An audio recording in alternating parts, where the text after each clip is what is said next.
या बहिणीची साक्ष आहे। ही बहीण म्हणते की 20 दिवस त्यांच्या डोळ्याला नागिन निघालेली होती। या त्रासासाठी या बहिणीने विश्वासाने निवासी शिबिर मध्ये भाग घेतला। ही बहीण म्हणते की शिबिर मध्ये भाग घेतल्याने तिला प्रभूचा स्पर्श झाला। ती नागिन पूर्णपणे अंगावर निघून गेली, आता ती पूर्णपणे बरी, तिला काहीच त्रास होत नाही। प्रेम देलो। कोणत्या डोळ्याच्या समोर नागिन निघालेली? उजव्या।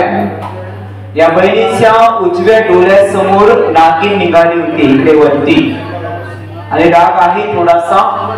आणि ही बहीण शिबिरामध्ये सेवा करते, जेवण बनवते लोकांसाठी वगैरे।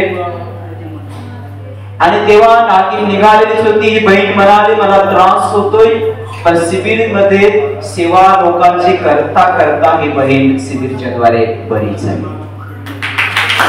20 दिवसापासून नागिन निघाली होती, वाढत जात होती, इकडे जात होती, पण आताचा जो शिबिर झाला त्या शिबिर मध्ये लोकांची सेवा करता करता ही बहीण शिबिर मध्ये भाग घेऊन बरी झाली।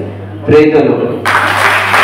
कोणाला बरं केलं? प्रभू येशूने बरं केलं। प्रेम देलो।